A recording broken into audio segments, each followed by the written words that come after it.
Hi all, this is Braden, and I'm going to try something new with this episode. Instead of just one story, I'm going to do two smaller ones, both of which are some of my favorite stories, but were never long enough to make a full episode. I decided that they were too good to not see the light of day, so here's a very special episode of What? Explain, in which I tell you about the dog that was the subject of both a presidential memo and the staff of the White House and Camp David being requested to make a very particular pledge. Afterwards, you get the story of a piece of art that wowed the art world when it was first revealed, had been shown on 4 continents to widespread acclaim, and nearly caused me to fall off a double-decker tour bus. I'm Braden Thorvaldson, and this is What? Explain. Almost every American president, from the start of the 20th century onwards, has had some sort of pet, whether it be a cat, a dog, or some other animal. Some presidents came into office with their animal companions, while others ended up coming into the White House without a pet, but ended up getting one or more, due to family pressure or one of many myriad reasons. In 2008, Barack Obama famously promised his daughters, Sasha and Malia, that if he won the election, they would get a puppy. After the dust settled and Obama won, he made good on his promise, and Bo, the Portuguese water dog, had become a fixture in the White House for the entirety of the Obama presidency. Some of the more cynical people out there would argue that there are some side benefits for a sitting politician to have an adorable animal companion of some sort, especially in an election year. They can help humanize a politician who may have difficulty connecting with voters on their own, or help deflect attention from some questionable doings from that particular candidate. One of the better-known examples of this comes from 1952, when then vice presidential candidate Richard Nixon came under fire when the press found out about a potential misuse of $18,000 in campaign expenses. This fund was created by some of his political backers in order to reimburse him for political expenses that he had accrued after his first successful Senate campaign in 1950, much of which he paid for out of his own pocket at the time.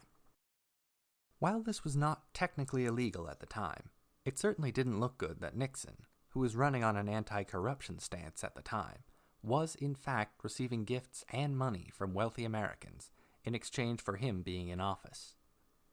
Nixon ended up having to go on national television for 30 minutes to defend himself and his conduct, attack his opposition, and urged his fellow Republicans to contact the Republican National Committee to ensure that he remained on the ballot.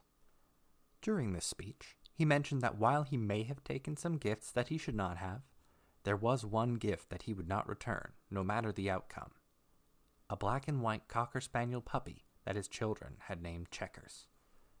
This was one of the first times a politician had used the relatively new medium of television to make an address directly to the American people, and it was a rousing success for Nixon. He received an outpouring of support from the American people, and stayed on the Republican ticket, where he and soon-to-be President Dwight Eisenhower won the election in a landslide. Of course, adorable puppies were not enough to save Nixon from his future political troubles, but that is a story for another time. For all the interesting and amazing animals that have made the White House their home at one time or another, only one has been the subject of a presidential memo, making the staff of the White House and Camp David, the presidential retreat, swear a very particular oath. Ranger was an English Springer Spaniel that was the second White House dog in the presidency of George H.W. Bush. As with many spaniels, he was a ball of energy, chasing deer around Camp David and squirrels around the White House lawn. He was adored by the president, and by all accounts, the feeling was mutual. But George Bush Sr. was not Ranger's only companion. He was a very friendly dog and made many acquaintances among the White House staff. Chasing squirrels and deer worked up a bit of an appetite in Ranger, and staff members were more than willing to toss a bit of food or a biscuit towards the good-natured spaniel. The problem began to occur when Ranger didn't stop at one staff member. He had made a route around towards various people in the White House and the White House staff that would be most likely to give out treats. And over time, both the President and the First Lady began to notice that Ranger was, in the words of the First Lady, growing by leaps and bounds, but out, not up. Action needed to be taken. As a result, President George H.W. Bush drafted a memo which remains one of my favorite historical artifacts. It reads as follows. February 6th, 1992. Memo. Important announcement. This is an all-points bulletin from the President. Subject, my dog, Ranger. Recently, Ranger was put on a weight reduction program. Either that program succeeds, or we enter Ranger in the Houston Fat Stock Show as a prime Hereford. All offices should take the formal pledge that reads as follows. We agree not to feed Ranger. We will not give him biscuits. We will not give him food of any kind. In addition, Ranger's access is hereby restricted. He has been told not to wander the corridors without an escort. This applies to the east and west wings, to the residents from the third floor to the very, very bottom basement.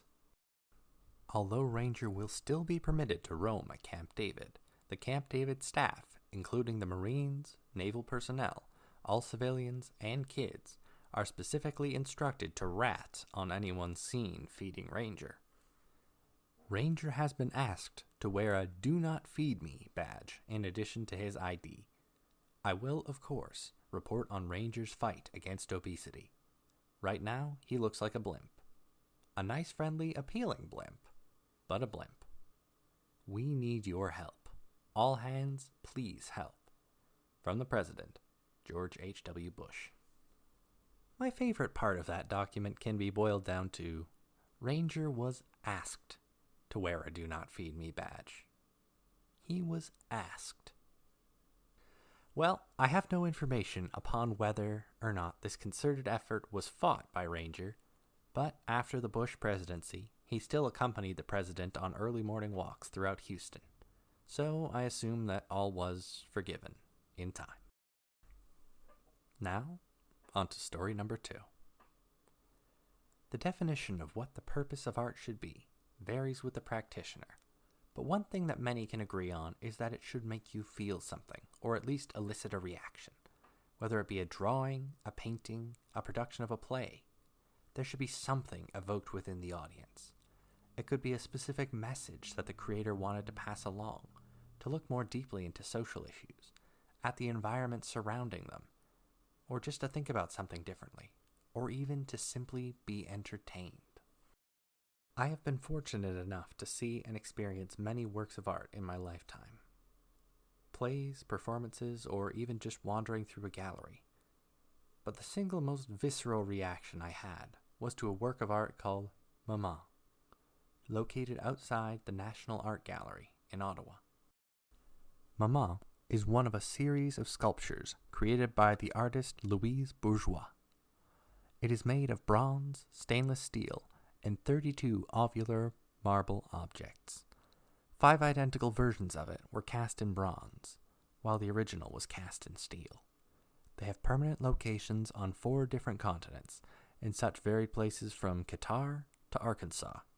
Yes, I did have to look that second one up. Bourgeois explained that Maman is an ode to her mother, who worked as a weaver in her father's tapestry shop in Paris, and who Bourgeois considered to be her best friend. When her mother died of an unexplained illness when Louise was 21, she was distraught and inconsolable. A few days after her mother had passed, she threw herself into the river, near their Paris home, where her father ended up having to dive in after her in order to rescue her.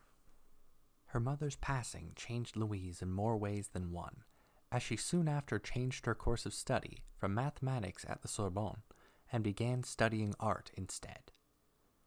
Bourgeois moved from her home in Paris to New York soon after, where she eventually became an acclaimed artist, sculptor, and art critic in her own right. She was creating art all the way from the 1940s until her death in 2010, but it was the Maman series that she was most well known for. So, what is Maman? What is this work that is the most well known in an acclaimed artist's career that lasted over 7 decades? Well, in a fitting tribute both to her mother's job as a weaver and her cleverness, helpfulness, and protectivity of Louise, Maman is a series of sculptures of a 30-foot spider. These spiders carry 32 marble eggs with them, and I can attest personally that the one located in Ottawa can very much dominate the scenery. How do I know this?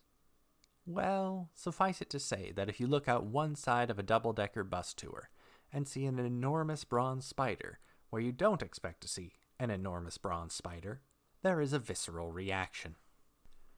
This particular visceral reaction involved some jumping up in the air and an uttering of a very loud curse word that caused the kids of a nearby family to giggle and the parents to look at me with something of a scandalized expression on their face.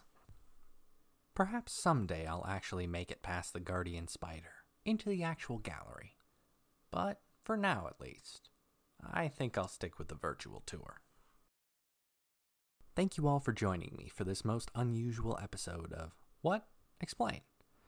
If you like this new format, hate this new format, or truly are just fine either way, please let me know. I'm at What Explain Cast on Instagram and Facebook. So if you're wanting to know the latest updates on what is happening with the show, like and follow us there. If you're enjoying the show, please rate and review us wherever you found us. It does help boost us in the search algorithms where we can be seen by more people who might like the show. All in all, this is very much appreciated. Thank you for listening, and if you've been with me since the beginning, just thank you so much. Take a COVID-safe high five out of petty cash. But for now, I will be back in a couple weeks with another fact or a couple stories that'll make you go, what? Explain.